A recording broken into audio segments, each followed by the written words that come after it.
रतनपुर गांव में रहने वाली गुंजन एक अनाथ और बहुत ही गरीब लड़की थी। उसका इस दुनिया में कोई नहीं था।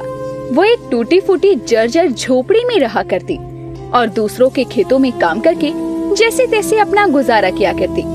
धीरे धीरे मौसम में बदलाव होने लगता है और ठंडी हवाओं के चलने से सर्दियाँ बढ़ने लगती है।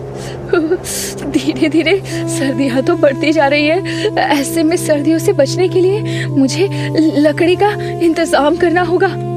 तभी गुंजन अपने पास में रखी एक पतली सी फटी चादर को ओढ़कर सो जाती है। अगली सुबह वो गांव में लकड़ियों की तलाश में निकल जाती है, लेकिन मैदानी इलाके में होने के कारण रतनपुर गांव के आसपास कोई जंगल नहीं था, जिसके कारण गुंजन को लकड़ियां मिलने में बहुत परेशानी होती है। तभी उसकी नजर आसपास के पेड़ों पर जाती है और पेड़ों की टहनियों को तोड़ने के लिए वो पेड़ पर चढ़ने की भी कोशिश करती है। तभी वहाँ से पानी लेकर जा रही मालती उसे टोकती है। ए लड़की, ये क्या बच्चों की तरह उछल कूद कर रही है? काकी, मैं इस पेड़ की टहनियाँ तोड़ने की कोशिश कर रही हूँ। रात के समय आग जलाने के काम आएगी। अरे हाँ, तो लकड़ियाँ खरीद क्यों नहीं लेती? अरे इतना ऊंचा पेड़ है, कितना भी उछल लेगी तो तू लकड़ियों को तोड़ नहीं पाएगी। काकी, मुझ गरीब के पास 2 वक्त के खाने के पैसे नहीं होते, तो लकड़ियाँ खरीदने के पैसे कहाँ से लाऊंगी? क्या आप मुझे कुछ पैसे उधार दे सकती हैं? अरे रे, तुझे तो जरा सलाह क्या दे दी? तू तो मुझसे ही पैसे मांगने बैठी। तू गरीब है तो मैं कोई सेठानी नहीं हूँ। मैं भी इस गांव की रहने वाली गरीब ही हूँ।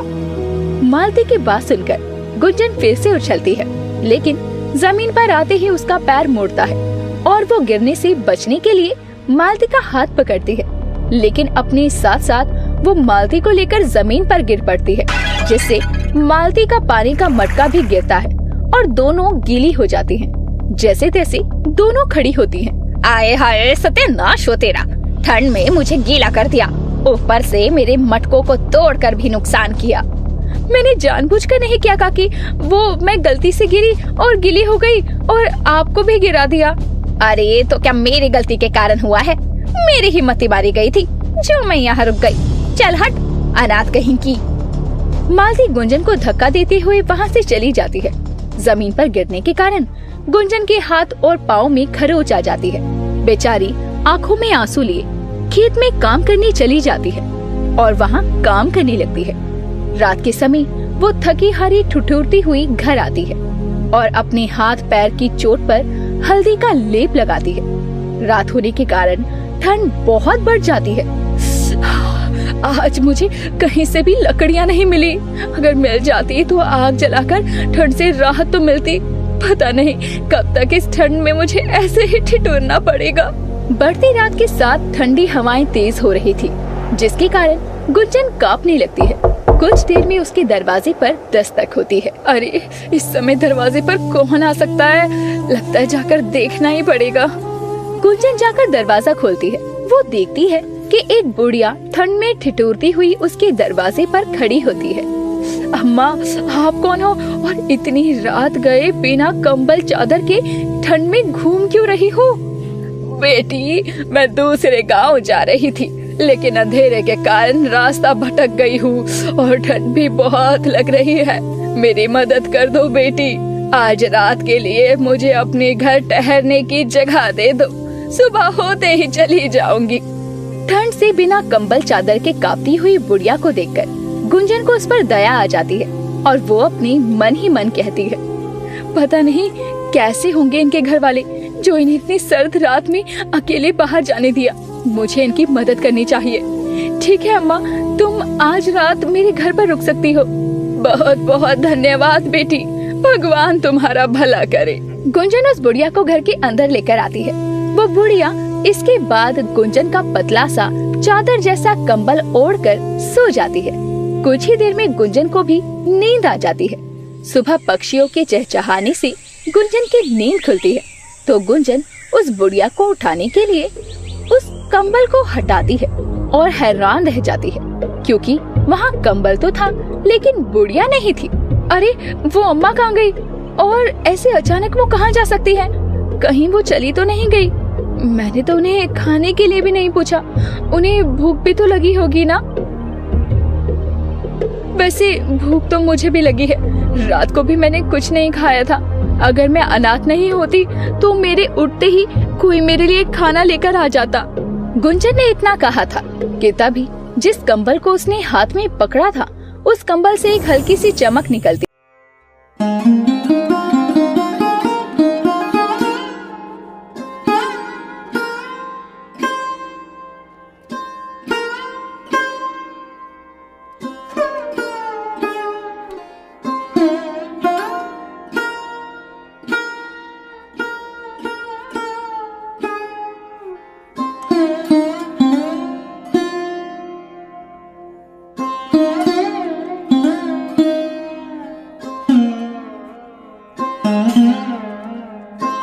के लिए दिया था, जिसे वो अपने हाथ में लेकर कहती है, कहीं ये कोई जादुई कंबल तो नहीं? लेकिन आज से पहले तो इस कंबल ने ऐसा चमत्कार नहीं किया। हो सकता है वो बुढ़िया जादुई थी और जब उसने इस कंबल को ओढ़ा तो ये भी जादुई हो गया। गुंजन समझ जाती है कि उस बुढ़िया के जरिए ये जादुई कंबल उसके पास आया, जिसके बाद वो उस जादुई कंबल से अपनी जरूरत की चीजों को प्रकट करती है, जैसे अपनी टूटी फूटी झोपड़ी को पक्के घर में बदल देती है और घर में सारी सुख सुविधाएं भी ले आती है। लेकिन रातों रात गुंजन के हालातों को बदलता देखकर सभी गांव वाले दंग रह जाती हैं। अरे ना जाने कौन सी लॉटरी लग गई है इस अनाथ गरीब लड़की की, जो इतना बढ़िया घर हो गया है इसका। अरे सही कह रही हो बहन। अरे इसके जितनी कृपा भगवान का भी हम पर भी कर दे तो थोड़ा हमारा भी भला हो जाए। मालती अपने पड़ोसन से बातें कर रही थी कि तभी नशे में झूमता हुआ वहाँ उसका पति मंगलू आ जाता है। ए मालती, तू चिंता क्यों करती है? तुझे मैं ऐसा घर क्या महल बना कर दूंगा, महल। आए हाय, पीकर सड़क पर भटकने वाला तेरा पति तुझे महल बना कर देगा। मालती सुन रही है ना इसकी बातें? इसकी बातों में फंस कर ही तो जिंदगी बर्बाद हो गई बहन मेरी। ना जाने कौन सी घड़ी में इस शराबी से शादी हो गई थी मेरी। मंगलू नशे में झूमता हुआ गिरने लगता है। तभी मालती उसे संभाल लेती है। कौन शराबी? किसने पी शराब? मैंने तो नहीं पी। ए मालती, तू कब से पीने लग गई? हाँ, हे भगवान, जब संभाला नहीं जाता तो इतनी पीते क्यों हो? चलो घर, वरना यहीं छोड़कर चली जाऊंगी। मालती नशे में धुत अपने पति मंगलू को वहाँ से ले जाती है। तो वहीं अब घर और सारी सुविधाएं हो जाने के बाद गुंजन को सर्दियों में ठंड से ठिठुरना नहीं पड़ता। लेकिन एक रोज जब वो शाम को अपनी दुकान से सामान लेकर घर वापस आती है तो देखती है कि मंदिर के बाहर कुछ लोग सर्दियों के कारण ठंड से कांप रहे थे। उस जादुई कंबल के चलते मेरी तो मदद हो गई, लेकिन मुझे इन गरीबों की भी मदद करनी चाहिए ताकि सर्दियों में कम से कम इन लोगों को सर्दी से राहत तो मिल सके। उन गरीब लोगों को ठंड में ठिठुरता देखकर गुंजन उन सबकी मदद करने के बारे में सोचती है और फिर अपने घर जाकर उस जादुई कंबल से बहुत सारे कंबल मांगती है, जिससे वो जादुई कंबल में चमक आती है और उसके इर्द गिर्द बहुत सारे कंबल आ जाते हैं, जिन्हें वो इकट्ठा करके अगले दिन सभी गांव वालों में बांटती है और सभी लोग उसे दुआएं देते हैं। बेटी जीते रहो, भगवान तुम्हारा भला करे। तुमने हम गरीबों को ठंड में ये कंबल बांटकर नेक काम किया है। हाँ बेटी, इस कंबल के लिए तुम्हारा बहुत बहुत शुक्रिया। गुंजन सभी गांव वालों में कंबल बांट देती है और घर आकर देखती है तो जादुई कंबल वहाँ नहीं था। वो जादुई कंबल को पूरे घर में देखती है, लेकिन वो उसे कहीं नहीं मिलता। वो जादुई कंबल कहाँ गया? कहीं वो उस अम्मा की तरह गायब तो नहीं हो गया? नहीं, ऐसा नहीं हो सकता। लगता है सारे कंबल इकट्ठा करने के चलते वो जादुई कंबल भी साधारण कंबल के साथ किसी गांव वाले के पास पहुंच गया। हाय दैया, अब क्या होगा?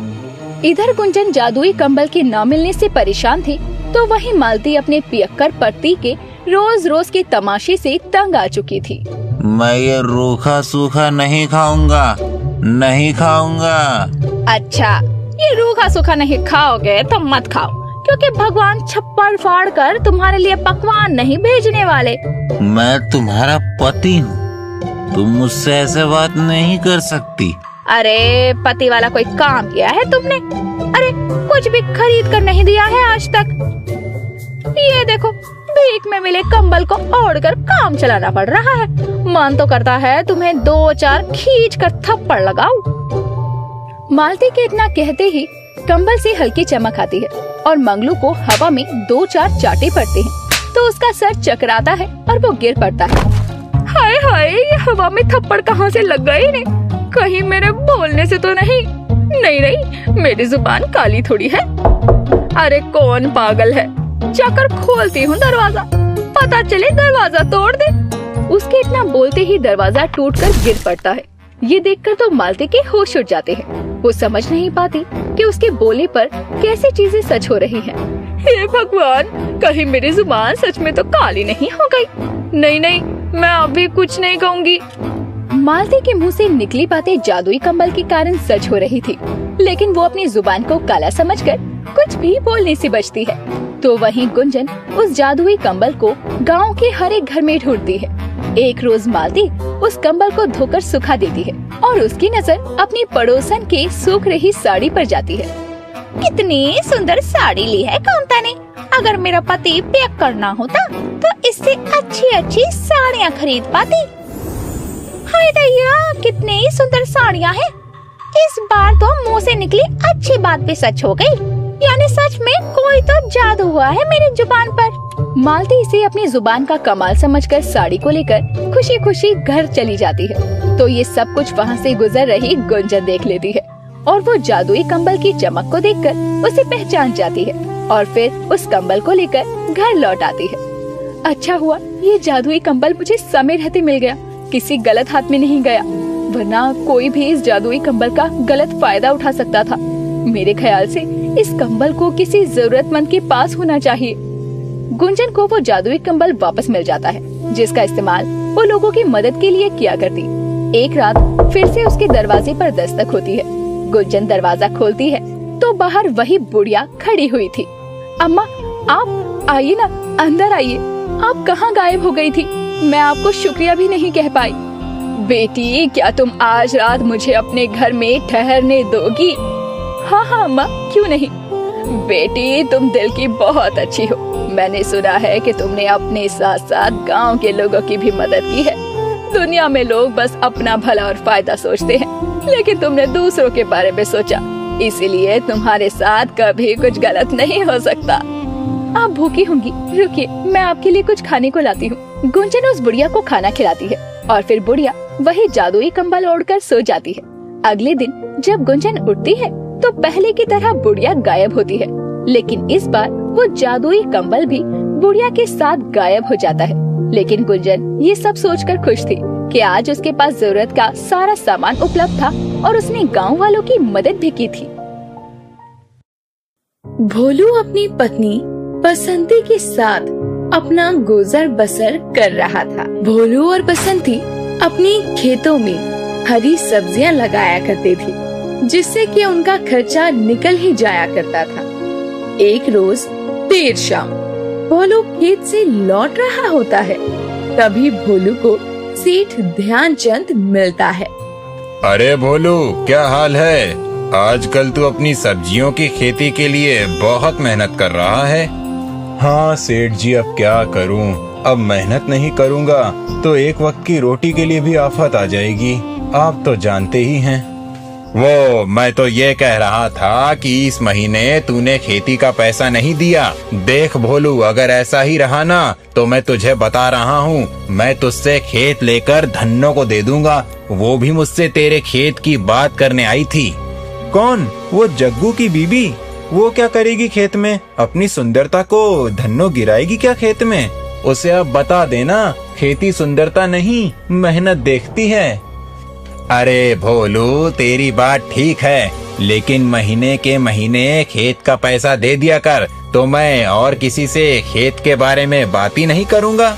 सेठ जी, कल शाम तक मैं आपको पैसे पहुँचा दूंगा, आप चिंता क्यों कर रहे हैं? अभी मैं चलता हूँ, रात के खाने के लिए मुझे राशन भी लाना होगा। अरे हाँ भोलू, कल जब मेरे पैसे देने घर आना तो तुझसे एक बहुत जरूरी काम है। समझा ना? मैं तुझे और खेत देने की सोच रहा हूँ। सच में तू बहुत मेहनती है। बस सेठ जी, आपका प्यार और आशीर्वाद ही है जो आगे ले जा रहा है। सेठ इतना बोलकर अपनी साइकिल लिए खेत के लिए निकल पड़ता है और रास्ते में साइकिल से अपने घर जाते हुए खुद से कहता हुआ घर की तरफ जा रहा होता है। कल इसे जैसे भी मैं वो गुफा के पास वाला खेत दे दूंगा। भले ही इसके कम पैसे आए, लेकिन उस खेत को पूरे गांव में अगर कोई ले सकता है तो वो है ये मूर्ख भोलू। सेठ जिस खेत की बात कर रहा होता है, दरअसल उस खेत के पास एक गुफा थी जिसे सब भूतिया गुफा कहा करते थे। और यही वजह है कि कोई भी सेठ की गुफा के पास वाले खेत पर नहीं जाना चाहता था और न ही उसे लेना चाहता था। लेकिन सेठ चाहता था कि वो गुफा के पास वाले खेत को भोलू खरीद ले और उसमें सब्जियां बोए। अरे बसंती, कहाँ हो? लो मैं आ गया। खेत से कुछ हरी सब्जियां तोड़कर लाया हूँ और राशन भी। जी, मैं आपका ही इंतजार कर रही थी। लाइए दीजिए, मैं खाना बना लूं, वरना खाना बनाने में भी रात हो जाएगी। और हाँ बसंती, कल जो पैसे मैंने तुझे रखने के लिए दिए थे वो मुझे कल सुबह दे देना। खेत में जाने से पहले मैं वो पैसे सेठ जी तक पहुंचा दूंगा, वरना वो भी खर्च हो जाएगा। हाँ, ये तो है। मैं आपको कल सुबह ही खेत में जाने से पहले वो पैसे दे दूंगी। अब तो ठीक है ना? अब अगले रोज सुबह भोलू खेतों के लिए निकलने से पहले अपनी पत्नी बसंती से पैसा लेता हुआ सेठ के पास पहुंचता है और सेठ भी खाना खाने में लगा हुआ था। अरे सेठ जी, अभी तो आप खाना ही खा रहे हैं, थोड़ी देर के बाद आता हूँ मैं। अरे नहीं नहीं भोलू, खाना तो होता ही रहेगा, लेकिन तेरा काम बहुत जरूरी है। अच्छा, ऐसा क्या काम है सेठ जी मुझसे? कहीं मुझसे कोई गलती तो नहीं हो गई? अरे सेठ जी, अब से मैं पैसे समय पर ही दूंगा। अब तो खुश ना? अरे नहीं नहीं भोलू, तुझसे भला कोई गलती हो सकती है क्या? तुम तो जितने ईमानदार हो उतने ही मेहनती भी। जी सेठ जी, आप खाना खाइए, मैं आपका इंतजार कर लेता हूँ। कुछ समय के बाद ही सेठ खाने के बाद भोलू को अपने पास बुलाता है और भोलू कहता है, अरे मालिक, घर से खा पी कर आया हूँ, आप ये पैसे ले लीजिए, यही आपको देने आया हूँ। अब मैं चलता हूँ सेठ जी, मुझे खेतों में जाने में लेट हो रहा है। अरे भोलू, मुझे तुझसे बहुत जरूरी काम है, बैठो 2 मिनट, चले जाना खेत में। हाँ हाँ सेठ जी, बताइए ना, आपको मुझसे कोई जरूरी काम है क्या? अरे नहीं नहीं, जरूरी काम तो नहीं है, लेकिन मैं सोच रहा था कि जब तू इतनी मेहनत करता ही है तो थोड़ी सी मेहनत और करके अपनी झोपड़ी को महल बना ले।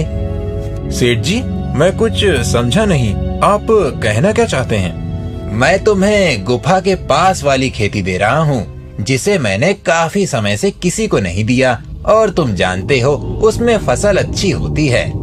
लेकिन सेठ जी, मैंने तो वहाँ के बारे में बहुत कुछ सुना है। मुझे तो गुफा के पास जाने में भी डर लगता है, लोगों की बात सुनकर। भोलू, मैं तो एक तुझे ही पूरे गांव में बहादुर समझता था, लेकिन तुझसे ये उम्मीद नहीं की थी मैंने। ठीक है सेठ जी, आपको लगता है मैं उस खेत में अच्छी फसल उगा लूंगा, तो मैं तैयार हूँ आपके खेत को लेने के लिए, लेकिन मैं उसके कम पैसे दूंगा, बाकी आपकी मर्जी। तू जितने पैसे देगा मैं खुशी खुशी रख लूंगा, तो मैं समझू ना कि अपनी डील पक्की। बस आप अगले महीने का इंतजार कीजिएगा सेठ जी। हाँ हाँ, चल अब जा, तुझे भी खेत के लिए लेट हो रहा होगा। अब जैसे ही भोलू उस खेत में हल चलवाता है, ये खबर आग की तरह फैल जाती है कि भोलू ने गुफा के पास वाली भूतिया जमीन को खरीद लिया है। ये सुनकर हर कोई हैरान था। एक रोज भोलू खेत में काम कर रहा था, तभी जग्गू और धन्नू अपने खेत में जा रहे होते हैं और भोलू को देखकर कहते हैं, अरे ओ भाई साहब, ये क्या सुन रहे हैं हम? गुफा के पास वाली जमीन को खेती के लिए लिया है क्या आपने? लेकिन वो तो भूतिया चुड़ैल राक्षस तक की है, उमे आप काहे घुस रहे हैं? अरे धन्नो भाभी, कभी डर लगेगा तो आपको बुला लूंगा, आप चिंता क्यों करती हो? अरे ना ना ना दैया रे दैया, मैं कहा मेरा तो साया भी उस गुफा के पास ना जाए। सुना है वो गुफा रहस्य से भरा हुआ है, उसमें खजाना भी है भोलू भैया। अरे सुना तो हमने भी यही है कि उस गुफा में ढेर सारा खजाना है, लेकिन आज तक उस मुई गुफा में जो भी गया है ना, वो वापस लौट कर नहीं आया है। और वैसे भी बांस से तो ढकी हुई गुफा है, वो कौन ही जाएगा उसमें? वैसे खजाने के अलावा कुछ खाने पीने की भी चीज मिलती है क्या? अगर ऐसा हुआ तो मैं तो उस गुफा में जाने के लिए तैयार हूँ। अरे ना ना, हमको भरी जवानी में विधवा ना ही होना है। धन्नो और जग्गू तो वहाँ से खेत की तरफ चले जाते हैं, लेकिन खाने से जग्गू के मन में लालच आने लगता है और वो अपनी पत्नी को खेत में काम करते छोड़कर गुफा की तरफ बढ़ने लगता है। अरे ओ जी, कहाँ को हो लिए? आपको कितनी बार मना किया है, आप भूत या गुफा की तरफ ना ही देखो, वही अच्छा रहेगा। वरना तो कभी कभी हमको लगता है कि वो गुफा हमको भी बुला रहा है। अरे कहाँ जा रहे हैं जी खाने के लालच में उस गुफा में? अरे उमे राक्षस रहता है, राक्षस। आज तो ये आदमी हमको विधवा करके ही मानेगा। अरे सुनिए तो बहरे भटके औलाद, इनकी ये खाने की आदत किसी दिन मुझे जरूर मरवा देगी। जग्गू धन्नो की एक भी बात नहीं सुनता और गुफा की तरफ बढ़ता चला जाता है और आखिरकार जग्गू गुफा में प्रवेश कर ही जाता है। अरे सत्यानाश हो इनका, अब तो मैं पक्का विधवा हो जाऊंगी। अरे भोलू भाई साहब, मेरे पति को बचाइए ना, उस मुई गुफा में चले गए। क्या सच में जग्गू उस गुफा में गया है? रुको, मैं उसे अभी लेकर आता हूँ। अब जैसे ही भोलू उस गुफा में जाता है, वो देखता है चारों तरफ सोने चांदी हीरे भरे हुए थे, लेकिन उन पर सांप बैठा हुआ था। और जग्गू तो एक आईने में बैठा तरह तरह के पकवान खा रहा था। अरे जग्गू, तुम उस शीशे में कैसे गए? मुझे तुम आसपास दिख क्यों नहीं रहे हो? अरे जग्गू, बाहर तो आओ, मुझे तो कुछ भी नहीं चाहिए। हे नाग देवता, मैं तो बस अपने दोस्त को लेने आया हूँ। भोलू ये बोलता है, तभी नाग खजाने से हट जाते हैं, लेकिन जग्गू अभी भी शीशे में ही कैद था। मुझे तो गुफा और इसका रहस्य बिल्कुल भी समझ नहीं आ रहा है। कहीं लालच की वजह से इंसान इसमें कैद तो नहीं हो जाते? और जग्गू को तो बस एक ही चीज का लालच है, और वो है उसका खाना। भोलू कितनी भी कोशिश करता है, लेकिन वो अंदर नहीं जाता। कुछ समय बाद भोलू बाहर आ जाता है। अरे भाई साहब, कहाँ हैं जग्गू जी? वो बाहर काहे नहीं आए? कहीं आपके अंदर जाने से पहले उको मोटा काला राक्षस निगल तो नहीं गया? वो लालच की वजह से एक शीशे में कैद हो चुका है। ये गुफा आपकी मनचाही चीजों को पूरा करती है, बदले में ये आपको एक शीशे में कैद कर लेती है। इन गांव वालों को कहीं तुमने तो नहीं बुलाया ना? अरे हमने गांव वालों को मदद के लिए बुलाया है, ताकि वो जग्गू को इस गुफा से निकाल सके। अब गांव वालों को भोलू सारी बात बताता है। तभी धन्नो के मन में अपनी मेकअप के लिए लालच आने लगता है। अरे हमरे अंदर अपने मेकअप का लालच उभरने लगा है। हम भी इस जादुई शीशे में कैद हो जाऊंगी और लपालप मेकअप करूंगी।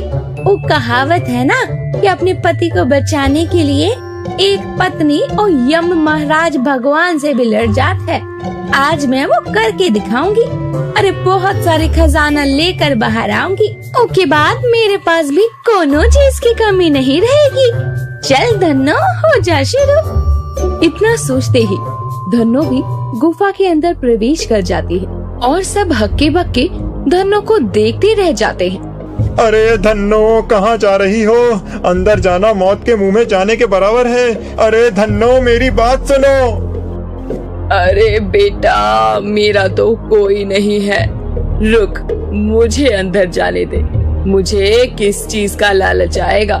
अब इस उम्र के अंदर मैं उन लोगों को छुड़ा कर लाती हूँ। मुझ पर यकीन रख।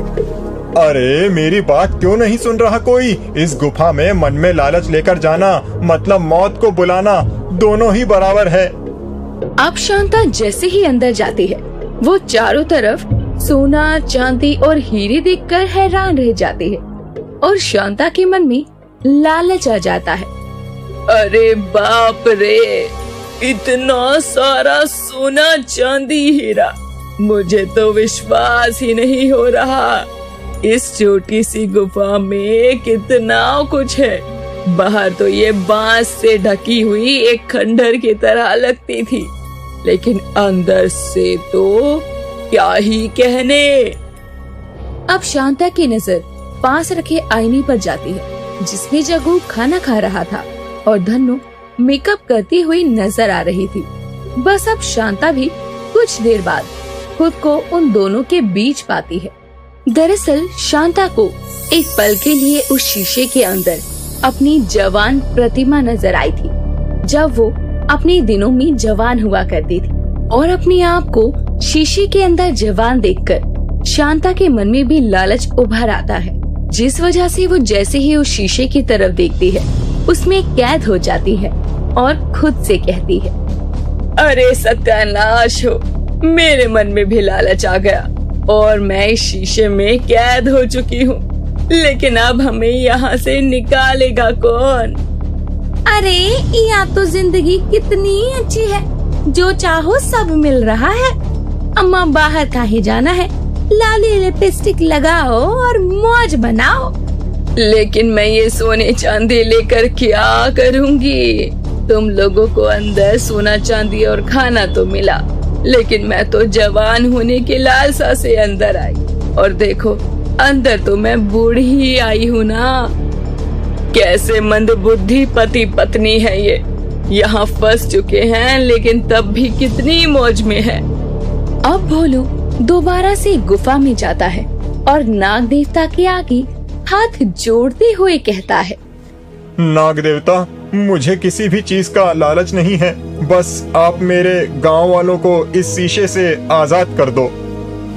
मैं तुम्हारी ईमानदारी से खुश हुआ, लेकिन ये जो लोग अपने लालच के लिए यहाँ आए हैं, वो तो इस जादुई शीशे में भी बहुत खुश हैं। तुम अपना भी सोचो, मैं तुम्हें यहाँ से खजाना लेकर जाने दूंगा। नहीं नहीं, मुझे नहीं चाहिए ये खजाना, मुझे तो अपने गांव वाले ही चाहिए जो कि गलती से यहाँ चले आए हैं। सच में एक नेक दिल इंसान हो, मुझे तुम्हारी ईमानदारी और नेक दिली पसंद आई। अरे अरे अरे, हम आजाद हो गए इस जादुई शीशे से।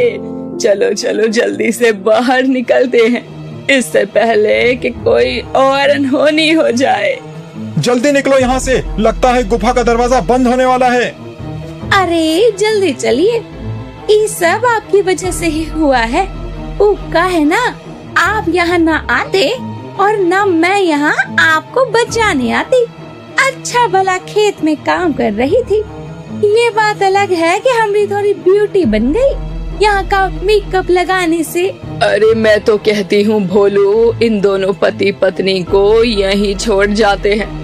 ये वैसे भी गांव में किसी काम के नहीं हैं। हम पर कलंक है कलंक, जब देखो पटर पटर करते रहते हैं एक दूसरे के साथ और गांव वालों को भी मुसीबत में डालते हैं। इनको काहे अपने साथ लेकर जाना है? अरे सुनो जी, जल्दी से बाहर निकलो, वरना ये अम्मा तो हमको पूरा प्लान बनवा के बैठी लगती हैं।